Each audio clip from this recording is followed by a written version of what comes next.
আসসালামু আলাইকুম। আজকে থেকে শুরু করতে যাচ্ছি আমাদের এলিমেন্টরের বাংলা টিউটোরিয়াল, যেখানে আমরা একদম কিভাবে প্রথম থেকে এলিমেন্টর ইনস্টল থেকে শুরু করে এলিমেন্টরের একটি ফুল ওয়েবসাইট কিভাবে ক্রিয়েট করতে হয় সেই জিনিসগুলো আমরা পার্ট বাই পার্ট দেখব। সেটারই ধারাবাহিকতায় আজকে আমাদের প্রথম টিউটোরিয়ালে থাকবে কিভাবে আমি আমার সি প্যানেল থেকে আমার ওয়ার্ডপ্রেস ইনস্টল দিব এবং সেই ওয়ার্ডপ্রেসটা অ্যাক্সেস করব। তো চলুন দেখে নেওয়া যাক। এটা হচ্ছে আমি ব্রাউজার ওপেন করে আমি আমার সি প্যানেলে ঢুকবো। সি প্যানেলে ঢুকতে গেলে প্রথমে যেটা করতে হবে সেটা হচ্ছে আমি আমার ডোমেইন নেমটা লিখবো MOHI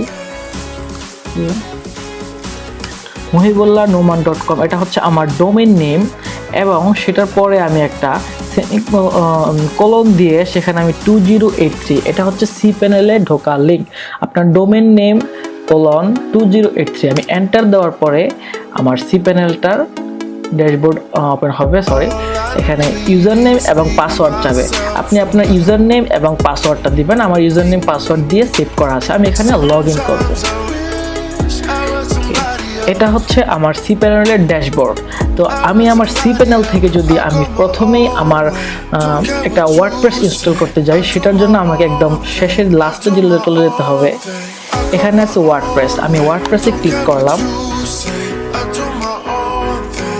ওয়ার্ডপ্রেসে ক্লিক করার পরে আমার এই জিনিসটা আসবে। এখন আমি এখান থেকে জাস্ট ইনস্টলে যদি ক্লিক করি তাহলে আমার এরকম একটা উইন্ডো ওপেন হবে, যেখানে থাকবে কি আমার ডোমেইন নেমটা কি হবে। এখানে দেখা আছে Mohibullah.Noman.com, কিন্তু আমি চাচ্ছি আমার এই ডোমেনে আমার অন্য একটা ওয়েবসাইট করা আছে, বাট আমি চাইবো যে আমার একটা শুধু এলিমেন্টর নামে একটা সাব ডোমেনে আমি আমার কাজগুলো করব। সো আমি একটা ডিরেক্টরি, একটা আলাদা একটা ফোল্ডার করে আমি করব। কেউ যদি আপনার নিজের ওয়েবসাইটটি করতে চান নিজের ডোমেনে, তাহলে এটার প্রয়োজন নেই। যেহেতু আমার Mohibullah.Noman.com এ একটা সাইট অলরেডি আছে, সেই জন্য আমি এলিমেন্টর আর একটা সাব ফোল্ডার বা একটা সাব ডোমেইনে আমি জিনিসটা করতে চাচ্ছি। সেটার জন্য আমি আমার ডোমেইন ফোল্ডারটার নাম কি হবে সেটা দিয়ে নিলাম। আমার সাইট নেম দিব my blog. Okay, my blog না দিয়ে আমি দিলাম এলিমেন্টর ব্লগ।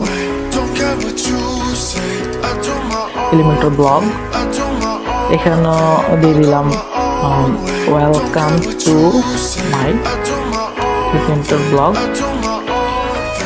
এলিমেন্টর টিউটোরিয়াল ব্লগটা কেটে দিলাম। ওকে, তারপরে আমি এখান থেকে আমার ইউজার নেম দিব। আমি সাধারণত ইউজার নেম দিলাম অ্যাডমিন এবং পাসওয়ার্ড দিলাম। পাসওয়ার্ডটা আপনি আপনার ইচ্ছা মতো দিবেন। আমি এখানে অ্যাডমিন দিয়ে নিলাম, দুইটাই অ্যাডমিন। তারপরে আমার অ্যাডমিনের ইমেলটা আমি এটাই দিয়ে নিলাম। তারপর এখান থেকে আমি ক্লাসিক এডিটরটা ক্লিক করে দিব। অ্যাডভান্স অপশানে গিয়ে আমি আমার ডাটাবেস ক্রিয়েট করবো। আমার একটা ডাটাবেসের প্রয়োজন আছে, যেহেতু আমি একটা ওয়ার্ডপ্রেসের ওয়েবসাইট তৈরি করবো। সেই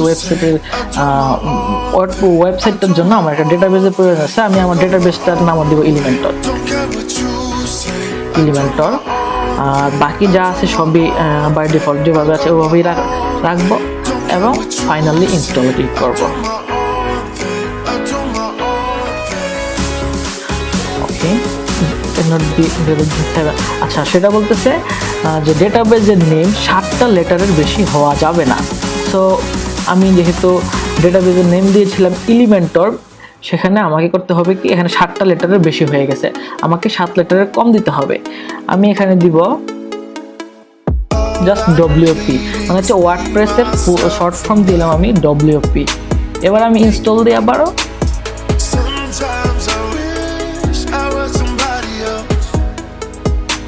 আমার এটা সাকসেসফুলি ইনস্টল হয়ে গেছে।